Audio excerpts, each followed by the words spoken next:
నమస్తే కాంచల TV speed news కి స్వాగతం.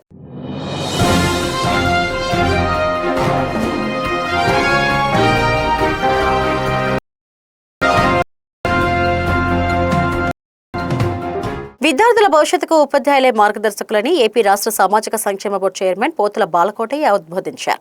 ఉద్యోగ ధర్మంతో పాటు సామాజిక ధర్మాన్ని కూడా పవిత్రంగా నిర్వర్తించాల్సిన బాధ్యత ప్రతి ఒక్కరిపైన ఉందన్నారు. ఉత్తరాంధ్ర సంక్షేమ యాత్రలో భాగంగా జిల్లాలోని పెదపాడు డాక్టర్ బిఆర్ అంబేద్కర్ గురుకుల పాఠశాలను ఆయన సందర్శించారు. ఈ సందర్భంగా సాంఘిక సంక్షేమ శాఖ అధికారులు, గురుకుల ప్రిన్సిపల్స్, హాస్టల్ వెల్ఫేర్ ఆఫీసర్స్ తో ఆయన సమీక్ష సమావేశం నిర్వహించారు.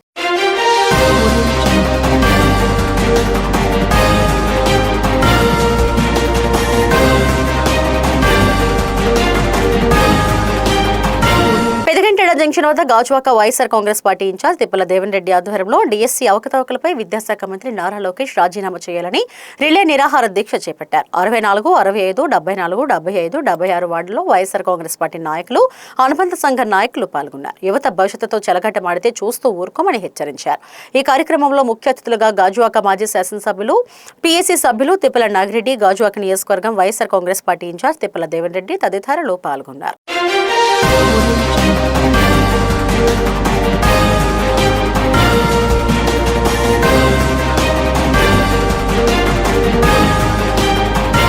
ప్రత్యేక ఆర్థిక మండలి 2వ విడత భూసేకరణలో భాగంగా గోర్పుడి శివారు అప్పన్నపాలెం గ్రామాన్ని తరలించే ప్రతిపాదన లేదని జిల్లా కలెక్టర్ విజయకృష్ణన్ స్పష్టం చేశారు. స్థానిక రెవెన్యూ కార్యాలయంలో గోర్పుడి గ్రామ రైతులతో సమావేశమై ఆమె భూసేకరణ ప్రక్రియ, నష్టపరిహారం, పునరావాసంపై సుదీర్ఘంగా చర్చించారు. హైకోర్టు ఆదేశాల మేరకు భూములకు చెల్లించాల్సిన నష్టపరిహారం అంశంపై రైతులు R&R కోర్టును ఆశ్రయించకపోవడంపై కలెక్టర్ ప్రశ్నించారు. ఈ విషయంలో వారం రోజులుగా రైతులు తమ నిర్ణయాన్ని తెలియజేయాలని సూచించారు.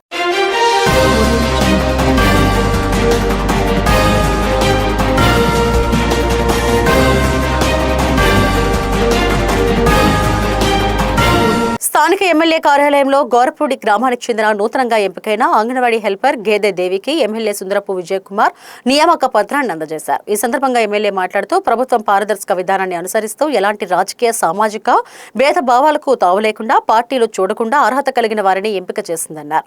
అర్హులైన ప్రతి ఒక్కరికి న్యాయం చేయడమే కూటమి ప్రభుత్వ లక్ష్యమని పేర్కొన్నారు. ఎంపికైన గేదె దేవి సేవాభావంతో విధులు నిర్వహించాలని చెప్పారు.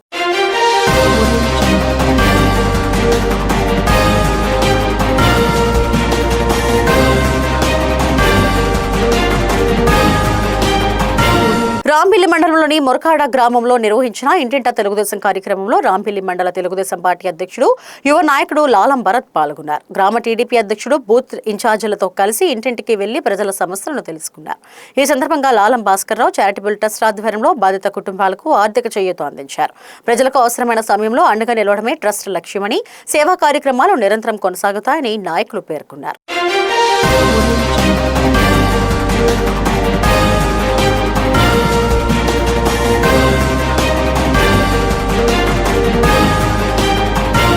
ఒకటి 70 చట్టాన్ని అమలు చేయాలి, నాన్ షెడ్యూల్లో ఉన్న గిరిజన గ్రామాలను 5వ షెడ్యూల్లో చేర్చాలని కోరుతూ పాలకొండ మండలం మల్లమ్మగూడ గ్రామంలో ప్రచారం నిర్వహించారు.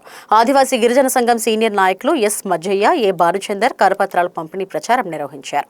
ఈ సందర్భంగా ఏ భానుచందర్ మాట్లాడుతూ ఎన్నికల సందర్భంగా చంద్రబాబు నాయుడు జీవో నెంబర్ 3 అమలు, గిరిజన చట్టాలపైన ఇచ్చిన హామీని అమలు చేయాలని డిమాండ్ చేశారు.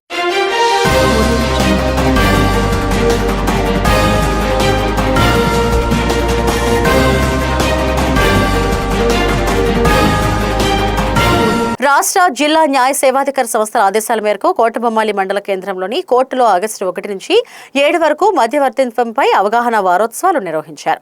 Kotabommali court full additional charge junior civil judge, మండల న్యాయ సేవాధికార సంస్థ చైర్పర్సన్ ఎం రోషిని ఆదేశాల మేరకు శుక్రవారం న్యాయవాదులు కోర్టుల అవగాహన సదస్సు నిర్వహించారు. ఈ సందర్భంగా న్యాయవాదుల సంఘం అధ్యక్షుడు లాకిరెడ్డి శ్రీనివాసులు, సీనియర్ న్యాయవాది డి నరసింహమూర్తిలు మాట్లాడుతూ మధ్యవర్తిత్వం ద్వారా వివాదాలను సామరస్యపూర్వకంగా పరిష్కరించుకోవడం వలన సమయం, వ్యయం ఆదా అవుతాయని తెలిపారు.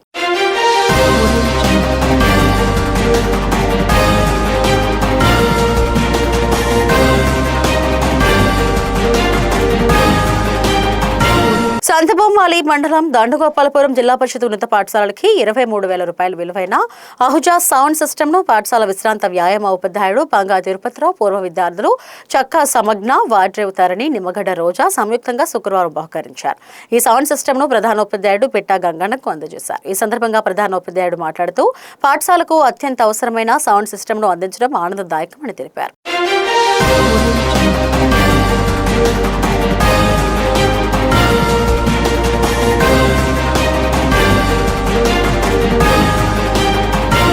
మారుతున్న వాతావరణ పరిస్థితులు, సూపర్ ఎలినినో ప్రభావాన్ని దృష్టిలో ఉంచుకొని రైతులు సాంప్రదాయ వ్యవసాయంతో పాటు శాస్త్రీయ వ్యవసాయ విధానాలను అనుసరించాలని లోతగడ్డ తులసి వరప్రసాదరావు పిలుపునిచ్చారు. కొత్తూరు మండలం కర్లెమ్మ పంచాయతీలో నిర్వహించిన రైతన్న మీకోసం కార్యక్రమంలో ఆయన రైతులను ఉద్దేశించి మాట్లాడారు. ప్రపంచవ్యాప్తంగా వాతావరణ మార్పుల ప్రభావం వ్యవసాయ రంగంపై తీవ్రంగా పడుతుందని, ఈ ఏడాది కూడా సూపర్ ఎలినినో కారణంగా వర్షాభావం, అసమాన వర్షపాతం, ఉష్ణోగ్రతల పెరుగుదల వంటి పరిస్థితులు ఎదురయ్యే అవకాశం ఉందని తెలిపారు.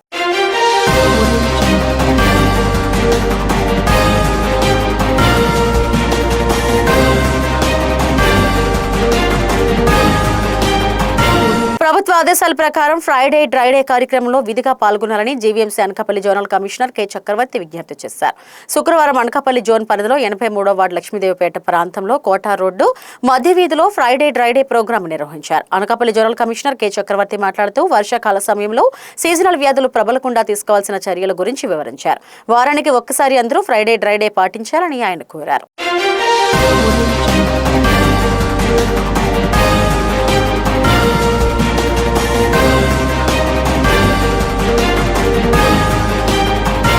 ఇవి ఇప్పటివరకున్న speed news update. Stay tune to Kanchala TV speed news. నమస్తే.